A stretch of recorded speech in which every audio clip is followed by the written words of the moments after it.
और इस बीच एक बड़ी खबर आ रही है। अफगानिस्तान पाकिस्तान की सीमा से ड्यूरेंट लाइन कहलाती है यह सीमा, और यहां पर बीती रात से जबरदस्त गोलीबारी नहीं गोलाबारी चल रही है। जी हां, भारत और पाकिस्तान के बीच जो एलओसी है वो भले ही शांत हो, वहां सीजफायर हो, लेकिन अफगान तालिबान के बीच और पाकिस्तान की सेना के बीच भारी गोलीबारी और गोलाबारी की खबर है। खबर इस समय यह है कि पाकिस्तान के हमले में 9 अफगान तालिबानी बल के जवान मारे गए हैं। वहीं अफगान गवर्नमेंट का ये मतलब अपना पॉइंट ऑफ व्यू ये है कि ये ड्यूरेंट लाइन सही नहीं है और हमारा बॉर्डर मतलब बहुत सा एरिया पाकिस्तान की हदूद में आता है जिन पर उन्होंने एक तरह का गाजिबाना कब्जा किया हुआ है। आप हमारे पाकिस्तान में हमें क्या समझाते भाई, इंडिया हमारा दुश्मन है, ये है वो अलग बात है, दुश्मन है या नहीं है, लेकिन बच्चों को ये नहीं पढ़ाना चाहिए। बी ए मुस्लिम सबसे पहले जो चीज़ है ना, हम अगर अफगानिस्तान जाने से पहले ना हम ज़्यादा दूर नहीं जाते, हम लाहौर की बात करते हैं।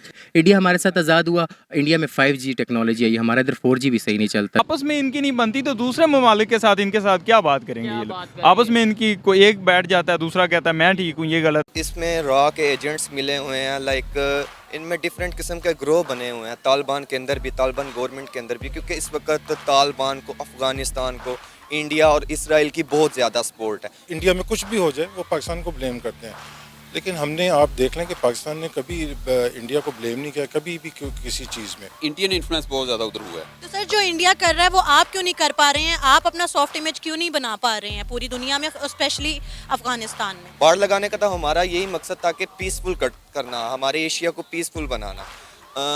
तो इंडिया ने इसका गलत इस्तेमाल किया। वहाँ से जो तालिबान आ रहा है टेररिज्म करने के लिए, उसे पाकिस्तान ही दिखाई देता है, उसे इंडिया क्यों दिखाई नहीं देता? वो वहाँ पे जाके ऐसी एक्टिविटी क्यों नहीं करता है? और फिर पैरेलल वो पाकिस्तान से नफरत भी कर रहा है, टेररिस्ट एक्टिविटीज़ के लिए पाकिस्तान ही की प्रीमिसेस को भी यूज़ कर रहा है। इसकी क्या वजह है? उनका क्या माइंडसेट है कि वो पाकिस्तान को एक ही टाइम में पसंद भी कर रहा है, नापसंद भी कर रहा है? हेलो दोस्तों, जैसा कि आपने हाईलाइट में देखा, अफगान तालिबान और पाकिस्तान के बीच बुधवार को बॉर्डर पर नई जंग शुरू हो गई है। अफगानिस्तान का खैमा प्रेस की रिपोर्ट के अनुसार बुधवार शाम करीब 7 बजे खोस्ता प्रांत के जाजी मैदान जिले में काल्पनिक ड्यूरेंट रेखा पर पाकिस्तान बलों के बीच भारी गोलाबारी शुरू हो गई, जो देर रात तक जारी रही। दोनों पक्षों भारी हथियार का इस्तेमाल कर रहे हैं। स्थानीय सूत्रों ने बताया कि अफगान पर डूरोडा लाइन से लगे सीमावर्ती इलाकों के नई चौकियों का निर्माण कर रहे हैं, जिसके चलते झड़प शुरू हो गई। पाकिस्तान और अफगानिस्तान के बीच सीमा को लेकर विवाद है। तो दोस्तों चलिए देखते हैं कि पाक मीडिया इस वीडियो पर क्या रिएक्शन देता है, उनका क्या कहना है इस वीडियो पर। कि अफगानिस्तान और पाकिस्तान के अगर रिलेशंस की बात की जाए, दिन ब दिन आपको नहीं लगता ख़राब हो रहे हैं, कन्फ्लिक्ट्स ज़्यादा बढ़ रहे हैं? आपके ख्याल में ये मैंने ठीक कहा या गलत कहा? देखिए, दोनों हो सकते हैं, ठीक भी हैं गलत भी हैं। ठीक, अगर हम सफारती सतह पर देखें, ऐसे मतलब जो पहले गवर्नमेंट थी उस लिहाज से बेहतर है काफ़ी ताल्लुकात, क्योंकि हम लेकिन बॉर्डर पर अगर देखें, अभी कल की बात है कि हमारा पाकिस्तानी जवान एक शहीद हुआ है और वो शहीद किया गया वहाँ उस साइड की तरफ से, तो इसका मतलब है रिलेशन बेहतर नहीं है। बॉर्डर पर जब रिलेशन नहीं बेहतर तो फिर हम कैसे कह सकते हैं कि सफारती सतह पर बेहतर है? इसकी ये रीज़न है ना कि बॉर्डर पर असल में जो एक सेपरेशन है दोनों मुल्कों की, वो ड्यूरेंट लाइन है, जिसको अफगानिस्तान गवर्नमेंट या अफगान तालिबान गवर्नमेंट जो भी रिसेंट है और पाकिस्तान गवर्नमेंट में क्लैश है इस बात पर। अफगान गवर्नमेंट का ये मतलब अपना पॉइंट ऑफ व्यू ये है कि ये ड्यूरेंट लाइन सही नहीं है और हमारा बॉर्डर मतलब बहुत सा एरिया पाकिस्तान की हदूद में आता है जिन पर उन्होंने एक तरह का गाजिबाना कब्जा किया हुआ है। तो इस वजह से उनके क्लैशेस चलते रहते हैं, दोनों साइड क्रॉस द बॉर्डर चलते रहते हैं। अगर बात की जाए इंडिया की, अक्सर यहाँ पे ये कहा जाता है कि मुस्लिम उम्मा मतलब मुस्लिम कंट्रीज जितनी भी हैं वो यूनाइटेड हैं। अफगानिस्तान भी मुस्लिम कंट्री या पाकिस्तान भी, लेकिन आपस में कॉन्फ्लिक्ट्स नजर आते हैं। इवन अफगानिस्तान के रिलेशन इंडिया के साथ काफ़ी बेहतर है एज कम्पेयर टू पाकिस्तान। आपको इस चीज़ का आइडिया है? नहीं, इस चीज़ का आइडिया, और ये सिर्फ एक नाम की हद तक है कि मुस्लिम यूनाइटेड है, ऐसा कुछ भी नहीं है। मतलब ना हम अगर अपने सारे रिलेशनशिप जितनी कंट्रीज़ के साथ भी देखें तो हमारे उनके साथ रिलेशनशिप इतने अच्छे नहीं है। अगर उस लिहाज से अगर हम चाइना को देखते हैं तो उसके साथ हमारे रिलेशन अच्छे हैं, नॉन मुस्लिम कंट्री है। आजकल चल गिव एंड टेक का सिस्टम रहा है, जहाँ से फायदा नजर आएगा दोनों साइड को, वहाँ पर ही रिलेशन बेहतर होंगे।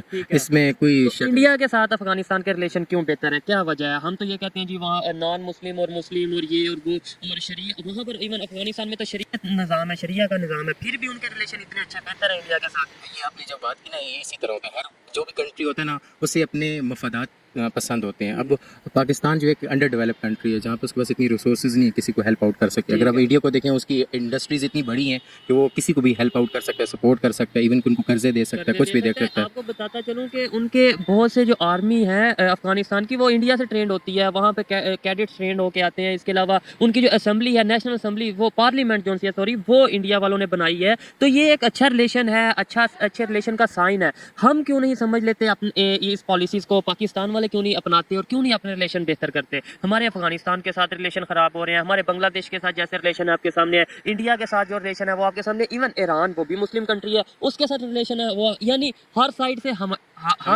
ही गलत हो रहे हैं ना कहीं पे। मसला ये सारा यही है ना कि मैंने आपसे पहले भी कहा कि रिलेशनशिप्स जो है ना, अब अगर पाकिस्तान अफगानिस्तान के साथ रिलेशनशिप्स ठीक करता है तो वो ठीक हो सकते हैं, लेकिन ना तो पाकिस्तान अपनी हदूद से बाहर निकलता है कि वो एक लाइन से ना बाहर जाता है, वो कहता है कि ये हमारी हदूद है, वो कहते हैं हमारी हदूद है। इस वजह से दूसरे अगर मुल्कों के साथ देखे जाए तो उनके साथ भी रिलेशनशिप्स हमारे ख़राब है। ये तो पॉलिसी मेकिंग जो है वो ठीक नहीं है, उसे बेहतर होनी चाहिए, क्योंकि मुस्लिम वर्ल्ड के अंदर एक यूनिटी होनी चाहिए जो नहीं है। मुस्लिम वर्ल्ड की अगर बात ना भी की जाए, ओवरऑल यूनिटी होनी चाहिए। जहाँ पे हमें फ़ायदा नज़र आ रहा है उसके साथ, चाहे इंडिया है, चाहे अफगानिस्तान है, जो भी कंट्री है, ईरान है, उसके साथ रिलेशन हमें बेहतर रखना चाहिए। जी, हमें इस चीज़ से कंसर्न नहीं होना चाहिए। देखें, कोई भी फॉरेन पॉलिसी वो उस टाइम तक बेस्ट नहीं होती है जब तक वो अपने मफादात को प्रायोरिटी नहीं देते हैं। अगर फॉर एग्जांपल पाकिस्तान को किसी जगह पे अपने मफादात बेहतर लगते हैं, उसके मुल्क के लिए बेहतर लगता है, तो उसके साथ रिलेशनशिप्स होने चाहिए, रिगार्डलेस कि वो मुल्क इस्लामी है, गैर इस्लामी है, शरीयत है, गैर शरीयत है, क्योंकि हमारे लिए हमारा मुल्क सबसे पहले है, स्टेट फर्स्ट। मुल्क की पब्लिक जो हमारे कंट्री की पब्लिक है, मैं आप हम लोग ज़्यादा अजीज़ है पाकिस्तान को, तो हमारी बेहतरी के लिए जिससे रिलेशन बेहतर रखना चाहिए उसे रखना चाहिए। बिल्कुल रखना चाहिए। ऐसे तो कैसे बेहतर आप देखें, आप MBBS के स्टूडेंट डॉक्टर बन रहे हैं, आप बताएं यूथ कैसे चेंज ला सकती है, कैसे सोच बदल सकती है? ये नॉन मुस्लिम का जो कंसेप्ट है कि जी वो नॉन मुस्लिम है उसके साथ रिलेशन नहीं रखना,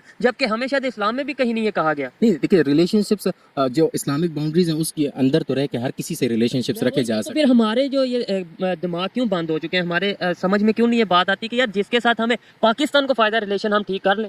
पाकिस्तान को रिलेशनशिप्स ठीक करने चाहिए। तो देखें, ये तो ऐसा है कि जैसे हम एक रिस्ट्रिक्टेड या नैरो माइंडनेस है ना कि लोगों की, आवाम की, और इवन क्या जो हमारे पॉलिसी मेकर्स हैं, जो हेड ऑफ द स्टेट्स हैं, और जो जिस तरह जो उसमें जो भी आते हैं, हमारी पार्लियामेंटेरियंस आते हैं, हमारी इस्टेब्लिशमेंट आती है, जितने भी पॉलिसी मेकर्स हैं, उनको चाहिए इस चीज़ को बेहतर बनाएं कि वो अपने मुल्क के मफादात को प्रायोरिटी रख कर। और इसके अलावा अगर यूथ के जहाँ तक लिहाज, अगर मेरा कोई दोस्त है, मुझे उसको ये चीज़ बतानी चाहिए, उसे ये चीज़ समझानी चाहिए। इसके अलावा जिस तरह अगर एक लेवल पे हम बात करें तो सेमिनार जैसे हम और अरेंज करते हैं, कॉन्सर्ट, सोशल मीडिया का यूज़ करना चाहिए, क्योंकि ये मेरी जिम्मेदारी है, इनकी जिम्मेदारी है कि यार अब टाइम बदल चुका है, लोगों की दुनिया बड़ी फास्ट हो चुकी है, बहुत आगे जा चुके हैं। आज हम अभी भी वही सोच रहे हैं कि उसके साथ वो नॉन मुस्लिम है, रिलेशन नहीं रखना। ऐसे यही बात है। क्या देखें, अब हमारे साथ एक मुल्क है बांग्लादेश, ठीक है, बांग्लादेश की करेंसी हमसे बहुत ऊपर चली गई है। आपको मैं बता दूं, अफगानिस्तान की भी डॉलर के हवाले से हमारे से ऊपर है। इंडिया हमारे साथ आज़ाद हुआ, इंडिया में 5G टेक्नोलॉजी आई, हमारे इधर 4G भी सही नहीं चलता, 3G इवन के नहीं चलता बहुत सी सिटीज़ में। इंडिया में बुलेट ट्रेन आई हुई है, यहाँ पर बुलेट ट्रेन, IT का यहाँ पे कॉन्सेप्ट नहीं, इसलिए कि उन्होंने अपने रिलेशनशिप्स को हर मुल्क के साथ, अपने मफादात के साथ बेहतर रखे हुए हैं। और हम इस चीज़ से अब तक बाहर ही नहीं निकले कि कौन मुस्लिम है कौन गैर मुस्लिम, हमने इसके साथ ताल्लुकात अच्छे रखने नहीं रखने। हम जब तक इस चीज़ से एक बाहर निकल के अपने इंटरेस्ट को सामने रखेंगे तो तब ये सब कुछ बेहतर हो सकता है। देखिए जी, बेसिकली इंडिया और इसराइल, इन दोनों का एक ही मिशन है कि पाकिस्तान से एटमी ताकत छीन ली जाए, क्योंकि पाकिस्तान एक वाहिद और दुनिया का 7वां एटमी मुल्क है। सो हमारी सबसे बड़ी पावर इस वक्त हमारी एटमी पावर है। सो इसराइल भी बार बार यही एजेंडे पर काम कर रहे हैं कि किसी तरह पाकिस्तान की एटमी पावर को कमज़ोर किया जाए और उनसे एटमी पावर छीन ली जाए।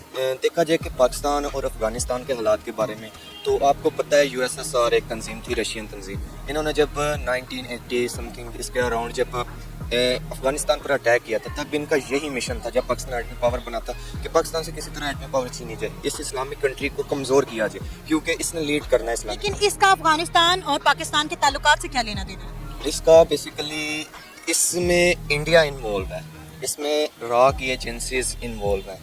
ये इन्होंने एक ऐसे गिरोह बनाए हुए हैं, तालिबान के अंदर ही इन्होंने एक ऐसे गिरोह बनाए हुए हैं जो ऐसे की हरकत करते हैं पाक आर्मी के खिलाफ, जो उनसे अटैक्स करते हैं डिफरेंट। लेकिन आपके इमरान खान साहब तो कहते हैं कि तालिबान हमने बनाए हैं। इमरान खान को देखा जाए तो बनाए होंगे उसने, लेकिन इसमें इमरान खान अपने एजेंडे पर ठीक होगा, लेकिन इसमें एक साजिश है एक किस्म की, लाइक इसमें रॉ के एजेंट्स मिले हुए हैं, लाइक इनमें डिफरेंट किस्म के ग्रोह बने हुए हैं, तालिबान के अंदर भी, तालिबान गवर्नमेंट के अंदर भी, क्योंकि इस वक्त तालिबान को, अफगानिस्तान को इंडिया और इसराइल की बहुत ज़्यादा सपोर्ट है। वो इस वजह से सपोर्ट कर रहे हैं कि पाकिस्तान को चारों तरफ से एक घेर लिया जाए एक किस्म का, और पाकिस्तान को कमज़ोर किया जाए। लेकिन सर पूरी दुनिया में स्पेशली इंडिया की अगर बात की जाए तो वो लोग गुड तालिबान बैड तालिबान इनका तस्वर वहाँ पे नहीं है।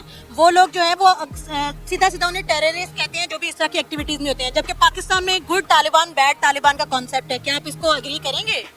हाँ बिल्कुल एग्री करेंगे। तो फिर ये गुड तालिबान और बैड तालिबान का कॉन्सेप्ट तो लोगों को कंफ्यूज कर रहा है, फिर किस तरह पता चलेगा कि कौन ठीक है कौन गलत है? बेसिकली वही मैंने आपको आगे जो सा एक पॉइंट बताया है कि ऐसे गिरोह बने हुए हैं जो इस तरह की हरकत कर रहे हैं, तो ये तालिबान गवर्नमेंट को ही चाहिए कि वो मतलब चाहे पाकिस्तान से कोलैबोरेट कर ले या किसी और कंट्रीज, प्रोफेशनल कंट्रीज से कोलैबोरेट करे और इन तरह के ऐसे गिरोहों को, ऐसे गद्दारों को कैप्चर करें और इनको सख्त से सख्त सजा दें और ऐसे कानून पास करें कि इस तरह की हरकत ना हो। देखें, बाढ़ लगाने का भी बेसिकली हमारा यही मकसद था कि ये जोन सी हीरोइन वगैरह, ये डिफरेंट किस्म के जोन सी ये क्या नाम है इनका, ये चिट्स वगैरह जो सी स्मगल होती थी पाकिस्तान में गैर कानूनी से, और भी बहुत ज़्यादा वजूहत थी। दहशतगर्दी का खतरा था अफगानिस्तान से, कोयटा की तरफ से, चमन बॉर्डर की तरफ। बाढ़ लगाने का तो हमारा यही मकसद था कि पीसफुल करना, हमारे एशिया को पीसफुल बनाना।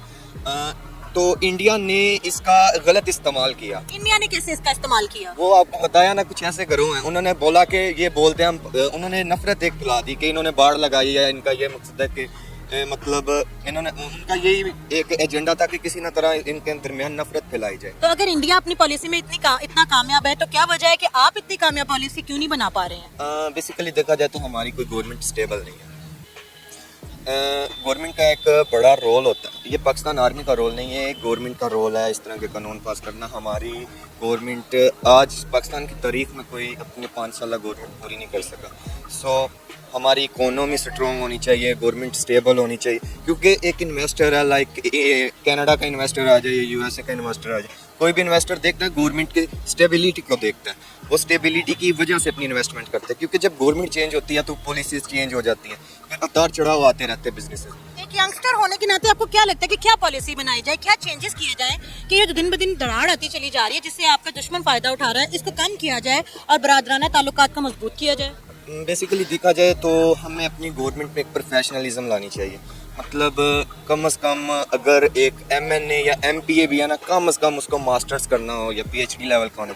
लाइक जैसे देखें ना, हमारे ब्यूरोक्रेट्स हैं, अच्छी सर्विसेज देते हैं, एक CSS का एग्ज़ाम पास करके आते हैं, अपनी वो रियासती एक मशीनरी, रीढ़ की हड्डी उनको बोला जाता है, रियासती मशीनरी चलाते। प्रोफेशनलिज्म आनी चाहिए उनको, जैसे MP MNA उनकी जैसे बाकायदा ट्रेनिंग दी जाती है CSS वालों को, इस तरह इनकी ट्रेनिंग्स वगैरह होनी चाहिए। मतलब एजुकेशनल सिस्टम स्ट्रॉन्ग होना चाहिए पाकिस्तान का, सेहत का निज़ाम अच्छा होना चाहिए। इससे अफगानिस्तान और पाकिस्तान के ताल्लुकात में चेंजेस कैसे आएंगे? ये तो इंटरनल मामला था ना कि जिससे पाकिस्तान बेहतर होगा। पाकिस्तान के अंदर अंदरूनी बेहतरी से पाकिस्तान के दूसरे ममालिक को, खासतौर पर बरादराना जो ममालिक हैं, इस्लामी ममालिक हैं, उनके साथ कैसे बेहतर ताल्लुकात होंगे? देखा जाए ना, पाकिस्तान, चाइना, CPEC, ये जोन सी इंडिया की हरकत, या आपको बता रहा हूँ जोन से ऐसे मुसल्ला गिरोह हैं, जोन से ऐसे बैड किस्म के गिरोह, इनकी वजह से हमारे CPEC को भी इफ़ेक्ट आ रहा है। तो हमें लाइक जैसे यूरोपियन यूनियन ने अपनी EU ऐसे एक तंजीम बनाई है ना, यूरोपियन यूनियन, NATO वगैरह, हमें भी एक स्ट्रॉन्ग तंजीम बनानी चाहिए। लाइक पाकिस्तान और चाइना के मुआहदे से एक SCO शंघाई कॉरपोरेशन ऑर्गेनाइजेशन एक तंजीम बनी थी जो फाइनेंशियली मतलब सारों को देखती थी, क्योंकि हर मुल्क को इस वक्त, ख़ास तौर पे हमारे एशिया के चंद ऐसे मुल्क है जिनको फाइनेंशियल नीड की बहुत ज़रूरत है। तो हमें चाहिए कि जोन से, लेकिन आप पे कोई ट्रस्ट नहीं करता है पूरी दुनिया में, आपके मुस्लिम ममालिक आप पे ट्रस्ट नहीं करते हैं, आपके जितने मुस्लिम ममालिक हैं आपके उनके साथ ताल्लुकात इसी तरह हैं जिस तरह अफगानिस्तान से हैं। जब आप पे आपके ब्रदर इस्लामी मुल्क ट्रस्ट ही नहीं करते हैं तो फिर वो आपसे ताल्लुकात बना के तंजीम कैसे बनाएंगे? ट्रस्ट लेवल तो फिर आपको बताया ना कि गवर्नमेंट की वजह से ये बढ़ता है, वो चीज़ वो ही आ जाती है गवर्नमेंट की इंटरनल। हेलो दोस्तों, जैसा कि आपने वीडियो में देखा, स्थानीय सूत्रों के हवाले से खेमा प्रेस ने बताया कि अफगान तालिबान और बल्कि 3 दिनों से यह चौकी का निर्माण कर रहे हैं। महज न्यूज़ ने स्थानीय और अफगान सूत्रों के हवाले से देर रात को बताया कि फ़िलहाल दोनों पक्षों के बीच गोलाबारी बंद हो गई। पाकिस्तान पक्ष के स्थानीय लोग दोनों तरफ के कई लोगों को मारे जाने की आशंका जताई, लेकिन अभी तक कोई विस्तृत जानकारी उपलब्ध नहीं है। पाकिस्तान और अफगानिस्तान अफगानिस्तान के एक काल्पनिक ड्रोडो रखे एक दूसरे के अलग करते हैं। हालांकि अफगानिस्तान को किसी भी सरकार ने इस रेखा को वास्तविक सीमा के रूप में मान्यता नहीं दी है। इसके चलते पाकिस्तान और अफगानिस्तान के हमेशा से तनाव रहा है। साल 2021 में अफगानिस्तान के सत्ता में तालिबान की वापसी के बाद के सीमा के विवाद रहते मिलने की उम्मीद थी। तो दोस्तों वीडियो कैसा लगा अपनी राय कमेंट बॉक्स में जरूर दें। वीडियो पसंद आए तो लाइक और सब्सक्राइब करना ना भूलें।